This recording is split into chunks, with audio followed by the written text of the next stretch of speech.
굿모닝, 좋은 아침입니다. 오늘은 10월 20일 목요일입니다. 오늘도 말씀 앞에 나오신 여러분들을 우리 주님의 이름으로 축복하고 또 환영합니다. 오늘도 함께 하시는 성령님께서 우리로 하여금 허락하신 말씀을 읽고 묵상하며 주님 앞에 나아갈 때 우리로 하여금 다시 한번 아버지의 마음을 깨달아 알게 하시고 또 우리를 향한 아버지 하나님의 섭리와 뜻하신 바를 우리로 하여금 붙잡게 하시는 은혜가 저와 여러분들의 삶 가운데 함께 하시기를 기도하겠습니다. 오늘 우리가 함께 묵상하게 될 하나님의 말씀은 창세기 37장 25절부터 36절까지의 말씀입니다. 창세기 37장 25절부터 36절까지의 말씀, 우리 먼저 함께 말씀 보시고 또 말씀 나누도록 하겠습니다. 그들이 앉아 음식을 먹다가 눈을 들어본즉 한 무리의 이스마엘 사람들이 길르앗에서 오는데 그 낙타들의 향품과 유향과 모략을 싣고 애굽으로 내려가는지라.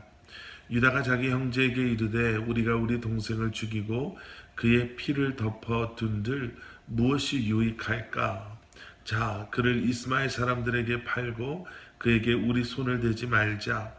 그는 우리의 동생이요 우리의 혈육이니라 하매 그의 형제들이 청종하였더라.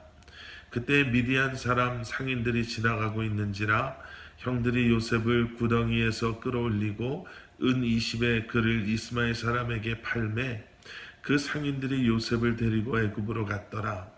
르우벤이 돌아와 구덩이에 이르러 본즉 거기 요셉이 없는지라 옷을 찢고 아우들에게로 되돌아와서 이르되 아이가 없도다. 나는 어디로 갈까?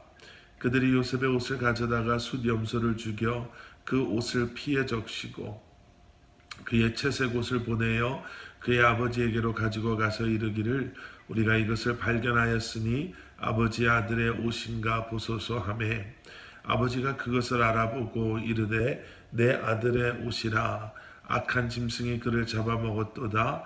요셉이 분명히 찢겼도다 하고 자기 옷을 찢고 굵은 배로 허리를 묶고 오랫도록 그의 아들을 위하여 애통하니 그의 모든 자녀가 위로하되 그가 그 위로를 받지 아니하여 이르되 내가 슬퍼하며 수월로 내려가 아들에게로 가리라 하고 그의 아버지가 그를 위하여 울었더라.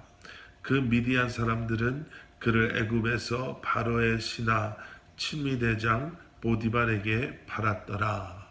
아멘. 아멘. 요셉은 아버지와 함께 있다가 아버지께서 세겜에 있는 형들이 잘 있는가 내가 가서 보고 내게 전해달라 라는 말씀에 순종합니다. 결코 가깝지 않은 세겜 또 더 나아가서 도단까지 아버지의 그 말씀에 순종함으로 형들을 찾아 나서죠. 형들은 그 요셉을 보자마자 어떻게 하면 요셉을 죽여버릴 수 있을까 꾀합니다. 순종의 결과치고는 너무나도 악하고 끔찍한 그러한 결과였습니다.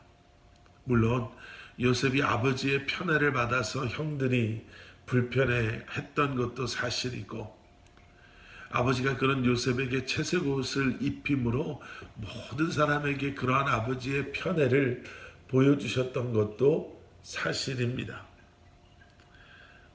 그런 상황에서 아무것도 모르는 요셉은 자기가 꾼 꿈을 형들한테 자랑해 가면서 형에게 분명히 미움을 산 것 역시도 사실입니다. 그런데 어떻게 피를 나눈 형제들이 이렇게 악하고 이렇게 끔찍한 계획을 세울 수 있을까? 정말 상상하기조차 어렵습니다.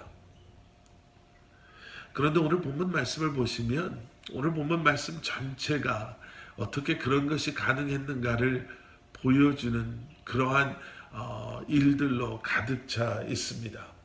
25절 그들이 앉아 음식을 먹다가 지금 요셉을 구덩이에 빠뜨려서 그 구덩이에서는 형님들 날 좀 살려주십시오 라는 요셉의 애원하는 소리가 끊이지 않게 들려오고 있을 텐데 그들은 편안히 앉아 음식을 먹고 있습니다. 더 내려가서는요, 27절 말씀, 자 그를 이스마엘 사람에게 팔고 그에게 우리 손을 대지 말자, 그는 우리의 동생이요 우리의 혈육이니라 하며. 여러분, 이 말이 이해가 되십니까? 동생이고 우리의 혈육이니, 자 이만큼 했으면 아마 우리가 요셉을 어떻게 생각하는지 요셉이 누구보다도 잘 알 테니 이제 끝내줍시다. 뭐 이 정도가 된다면 이해가 되겠지만요, 그의 피를 우리 손에 묻힐 필요 뭐 있냐. 그리고 걔를 죽인다고 우리에게 무슨 뭐 이익이 되는 게 있냐. 우리 동생이고 우리 혈육이니 그렇게 하지 말고 차라리 노예로 팔자. 여러분, 어떻게 그런 생각을 할 수 있었을까? 그리고는 염소를 죽여서 그 피를 요셉의 옷에 바르지요. 그리고 그 옷을 아버지에게 보냅니다. 요셉이 들짐승에게 찢겨 죽었을 거라고 슬퍼하는 아버지를 35절 말씀 보시면 그의 모든 자녀가 위로했다. 이것 역시도 거짓 위로 아니겠습니까? 그것도 모든 자녀들이요. 이렇게 슬퍼하고 애통해하고 눈물 흘리며 아파하는 아버지를 보면서 최소한의 양심이 있었더라면, 아버지 아닙니다, 죄송합니다, 우리가 아버지께 큰 죄를 지었습니다 라고 말하는 사람이 한 명 정도 나올 듯한데, 모든 자녀들이 거짓 위로를 하고 있는 것이죠. 결국 동생을 죽이지 않고 지나가는 상인에게 요셉을 팔아버린 형제들, 아버지에게는 염소의 피를 묻혀서 마치 요셉이 들짐승에게 찢겨 죽은 것처럼 옷을 보낸 형제들, 거짓으로 아버지를 위로했던 그들. 오늘 이 말씀을 묵상하면서 이런 생각을 해봤습니다. 방관자,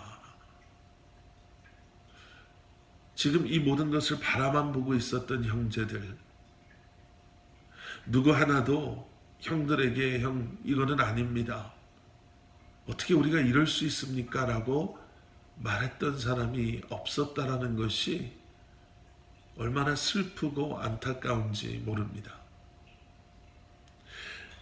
29절 말씀을 보면 그 자리에 없었던 르우벤은 너무나도 애통해하지요.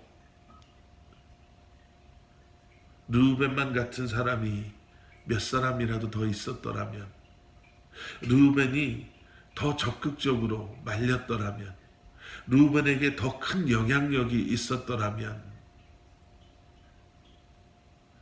여러분, 이 말씀을 통해 우리는 다시 한번 깨달아 알게 됩니다. 하나님의 편에 선 자들의 역할이라고 할까요? 책임이라고 할까요? 불의를 바라보고 죄를 바라보는 우리가 과연 어떻게 살아야 할 것인지, 방관자로 남을 것인지, 아니면 르우벤처럼, 아니면 르우벤보다 더 큰 영향력을 가지고 그러한 불의를 멈춰서게 할 수 있는지, 과연 그러한 용기와 믿음이 우리에게는 있는지 다시 한번 생각해 보게 됩니다. 오늘 본문 말씀은 이렇게 마무리가 되지요. 36절, 그 미디안 사람들은 그를 애굽에서 바로의 신하 친위대장 보디발에게 팔았더라. 어떻게 보면 영화의 맨 마지막에 디 엔드라고 이제 다 끝난 것처럼 들려지는 말씀일 수 있습니다. 애굽의 바로의 신하, 친위대장 보디발의 노예, 신하로 팔려갔다면 이제 그의 인생은 그렇게 막이 내리게 될 것이 분명하기 때문에 그렇습니다. 그런데 우리는 알고 있죠. The end가 아니라 new beginning임을. 하나님께서는 하나님의 계획과 섭리 가운데 요셉을 바로 그곳에 보내셔서 그곳에서부터 하나님의 훈련과 연단과 단련하심을 통해 천방지축, 자기밖에 모르고 다른 사람을 배려할 줄 몰랐던 요셉을 자신의 모든 가족을 구원하는, 그래서 하나님의 구원의 계획 가운데 귀하게 쓰이는 그러한 인물로 세우시는 것을 우리는 알고 있습니다. 오늘 이 말씀을 묵상하시며 그 두 가지를 우리가 기억해야 할 것입니다. 과연 우리는 어떠한 영향력을 가지고 불의와 죄에 맞서고 살아가고 있는가? 비록 우리가 때로는 연약하여 그렇게 살지 못한다 하더라도 하나님의 신실하심은 결국에는 하나님의 계획하신 일들을 우리를 통해 그러한 우리를 더욱더 굳건한 믿음의 사람으로 세우시며 이루실 것이다라는 확신을, 그리고 그것이 다시 한번 우리를 위로하고 있음을 기억하시고 이 한날을 믿음 안에서 승리하시기를 우리 주님의 이름으로 간절히 축원합니다. 함께 기도하시겠습니다. 사랑의 아버지 하나님, 주님 감사합니다. 늘 주님을 기억하고 다시 한번 우리에게 힘주시고 능력 주시는 성령님의 도우심으로 불의와 죄에 맞서 믿음의 길을 가게 하여 주시고 다시 한번 우리를 통해 계획하신 하나님의 크고 놀라운 일들을 기대하며 이 한날을 살아가는 저희들 되게 하여 주시옵소서. 예수 그리스도 이름 받들어 간절히 기도드렸사옵나이다.